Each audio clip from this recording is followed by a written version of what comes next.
14 জানুৱাৰীৰ পৰা কংগ্ৰেছৰ যুৱৰাজ ৰাহুল গান্ধীয়ে আৰম্ভ কৰিব ভাৰত জোড়ো যাত্ৰা, যাৰ নাম দিয়া হৈছে ভাৰত ন্যায় যাত্ৰা। মণিপুৰৰ পৰা 15 জানুৱাৰীত আৰম্ভ হ'বলগীয়া এই যাত্ৰা 22 মাৰ্চত মুম্বাইত সামৰণি পৰিব। এই যাত্ৰাত ৰাহুল গান্ধীয়ে 64 দিনত 6700 কিলোমিটাৰ পথ অতিক্ৰম কৰিব। যাত্ৰা কালত 15খন ৰাজ্যৰ 110খন জিলাৰ 100টা লোকসভা আৰু 337টা বিধানসভা সমষ্টি সামৰি ল'ব। কিন্তু এই যাত্ৰাক যেন সহজভাৱে লোৱা নাই বিজেপিয়ে। কংগ্ৰেছৰ অভিযোগ ৰাহুল গান্ধীৰ ন্যায় যাত্ৰাক শংকিত বিজেপি দলৰ চৰকাৰে বিফল কৰিবলৈ অপচেষ্টা কৰিছে, পদে পদে বাধাৰ সৃষ্টি কৰিছে। পিছে ক'ত কোনে কিদৰে এই যাত্ৰাত বিধি পথালি দিছে? বাধা 1। মণিপুৰৰ পশ্চিম ইম্ফল জিলাৰ পৰা কংগ্ৰেছৰ ৰাষ্ট্ৰীয় সভাপতি মল্লিকাৰ্জুন খাৰ্গেই শুভাৰম্ভ কৰিবলগীয়া আছিল এই যাত্ৰা, য'ত উপস্থিত থাকিব কংগ্ৰেছ শাসিত ৰাজ্যসমূহৰ লগতে একাধিক ৰাষ্ট্ৰীয় পৰ্যায়ৰ কংগ্ৰেছ নেতা।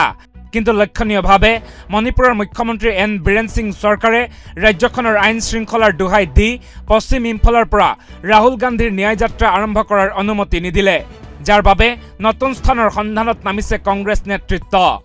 কংগ্ৰেছৰ অভিযোগ কেন্দ্ৰৰ বিজেপি চৰকাৰৰ নিৰ্দেশ মতে ৰাহুল গান্ধীৰ ন্যায় যাত্ৰাত বিধি পথালি দিছে মণিপুৰ চৰকাৰে।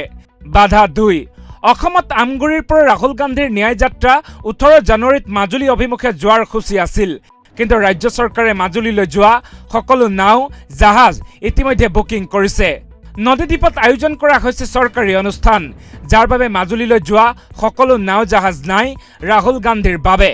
মূলতঃ 18 জানুৱাৰীত ৰাহুল গান্ধীৰ মাজুলী যাত্ৰা বাতিল হোৱাটো নিশ্চিত। বাধা 3। 19 জানুৱাৰীত ৰাহুল গান্ধীৰ ন্যায় যাত্ৰাৰ লক্ষ্যস্থান আছিল ধেমাজি।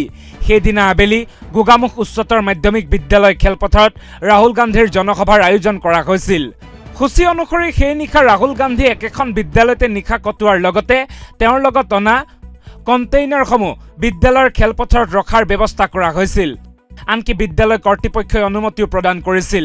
কিন্তু লক্ষণীয়ভাৱে তাৰ পিছতেই এই অনুমতি প্ৰত্যাহাৰ কৰে বিদ্যালয় কৰ্তৃপক্ষই। কংগ্ৰেছৰ অভিযোগ শিক্ষামন্ত্ৰী ৰণোজ পেগুৰ নিৰ্দেশ মৰ্মে এই অনুমতি প্ৰত্যাহাৰ কৰে বিদ্যালয় কৰ্তৃপক্ষই। পিছে ইমানেই নহয়, ৰাহুল গান্ধীৰ ন্যায় যাত্ৰাই যাতে প্ৰভাৱ পেলাব নোৱাৰে তাৰো ব্যৱস্থা কৰিছে ৰাজ্যৰ বিজেপি চৰকাৰে। 18 জানুৱাৰীৰ পৰা 25 জানুৱাৰীলৈ অসমত থাকিব ৰাহুল গান্ধী। এই সময়ছোৱাত ৰাজ্য চৰকাৰে লৈছে বিশেষ চৰকাৰী ব্যয়বহুল কাৰ্যসূচী। ৰাজ্যৰ আটাইকেইটা বিধানসভা সমষ্টিত বিতৰণ কৰিব 10 লাখৰো অধিক নতুন ৰেচন কাৰ্ড। সমষ্টিয়ে মন্ত্ৰীসকলৰ উপস্থিতিত বিশাল জনসভা আয়োজন কৰি বিতৰণ কৰিব ৰেচন কাৰ্ড। এই ৰেচন কাৰ্ড বিতৰণ কাৰ্যসূচী শুভাৰম্ভ কৰিবলৈ আহিব কেন্দ্ৰীয় গৃহমন্ত্ৰী অমিত শ্বাহ।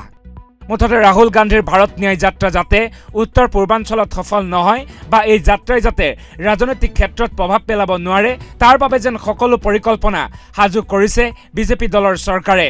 পিছে এই বাধা উফৰাবলৈ ৰাহুল গান্ধী আৰু কংগ্ৰেছ দল কিমান সফল হয় সেয়া লক্ষণীয় বিষয় হিচাপে বিবেচিত হৈছে। নিউজ ডেস্ক ৰিপৰ্ট, বাৰ্তা এনি।